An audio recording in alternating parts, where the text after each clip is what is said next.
Hi, I'm Ellen McCauley in Syracuse, New York. One of the things we haven't talked about in session 11 is our self-image. And I've often said that weight isn't in the calories in what we eat as much as in our head.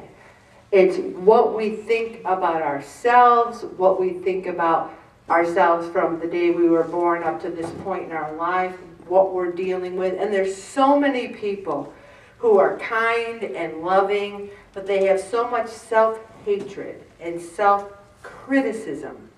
And I want to talk about this article from Dr. Burgo, and I really liked it because so often we feel that the negative self-statements are because our mom didn't love us, or our dad was too critical, or the kids in high school bullied us.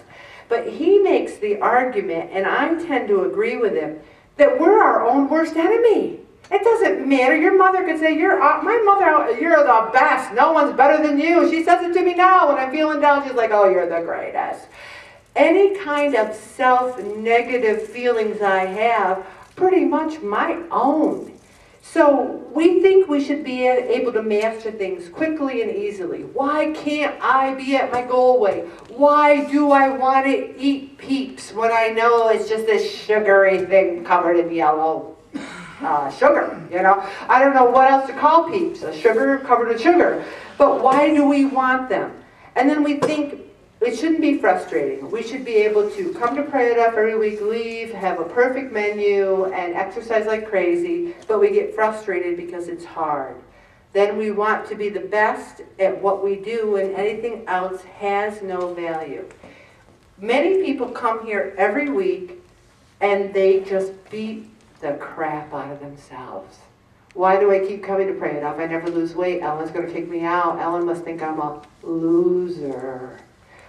We just come here, and it's almost like a self-fulfilling prophecy. I've never been able to lose weight before. I can't lose weight now. This isn't what I want, but it's what I deserve because I'm so bad. We make demands on ourselves that our lives should conform to the way we expect it to be. And when we can't have our own way, why can't I eat whatever I want to eat, whenever I want to eat it? Why? And then we argue with ourselves. Well, I'll show you, self. I am going to eat whatever I want at any time of the day. Then you gain weight and you go, oh, I hate myself. I'm so bad. I've been in this group for 4 years.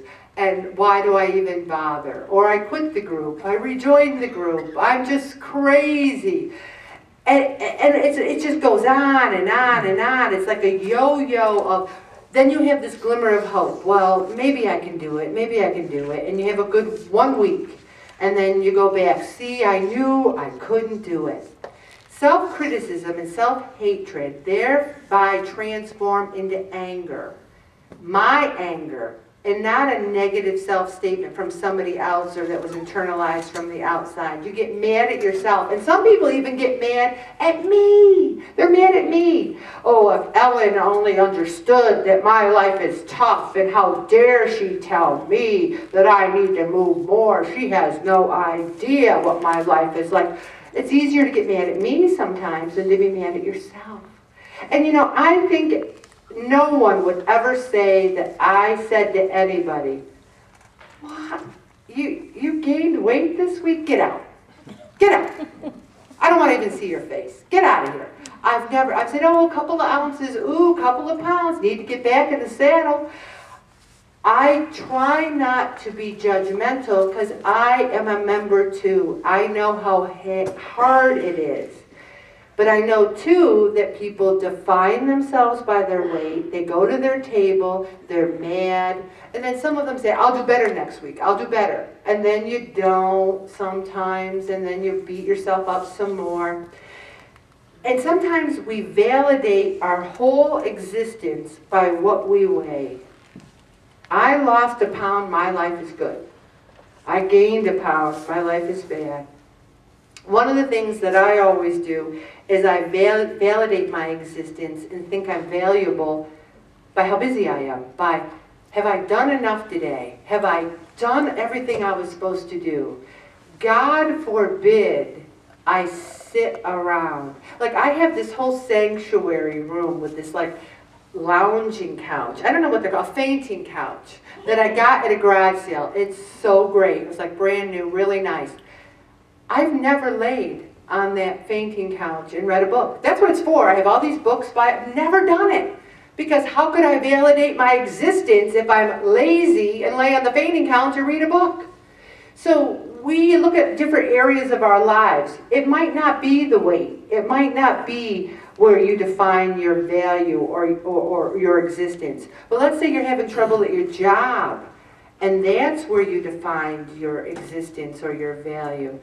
And I think one of the things I want to talk about today is how God sees us, that we're valuable, no matter what we weigh, no matter how busy we are. Do you think God's good? Well, you know, He wants us to serve other people, but He wants us to love ourselves. He rested on the seventh day. He gave us permission to do that. I don't rest on Sunday. I am a crazy person. And I even said to Bob once, is it a sin that I do so much on Sunday, that you do so much on Sunday? When else are we going to do it? When you work Monday through Friday and you've got 2 days. But we need to take some time to rest, to appreciate ourselves. And this guy talks about finding our own way. What are your complaints about yourself? Your weight, your lack of self-discipline, your marks. You know, you can be angry and demanding about yourself, and instead of being kind and loving to yourself. And I'm going to stop this article, but not the tape, Bob. And I'm going to go right into self-love and the sense of well-being. So many of us have trouble with self-love. Like, do you love yourself? Yeah, I love myself. I am an awesome person. Not many people feel really comfortable saying that. Usually they say, oh, you know, if you really knew me. Like when people say, oh, Ellen, you're so great. Really? Because if you really knew me, if you knew me in the 70s and 80s, if you knew this, why can't I just say, well, thank you. You know, I think you're pretty awesome too. Self-love, so many times we think it's narcissistic. You know, it's like, oh, I'm a good Christian. I'm not going to love myself. I love other people. But it says right here that it knows that loving oneself means loving the self and all others as well, since we are all one and the same. We are all spirit living a human experience and here to live and learn, here to be. Now, they don't mention Jesus or God. They say higher essence. We are all of a higher essence, and that in its bounty, the universe has provided for us all. I don't need to say higher essence. I don't have to say universe. I can say Jesus Christ, God. And I believe that. I believe if I love myself, I can love others more. I can live and learn and be with them. And then it talks about sometimes there's a pain when you're trying to love yourself, because you got to dig down to some of those things that you don't love about yourself and try to do what? Everybody? Change them. We can change. And then he talks about, you know, Jean-Jacques Rousseau talking about, you know, love of yourself that's defined by what other people think of you, and the love of yourself that's how you, it doesn't involve pursuing one's self-interest at the expense of others.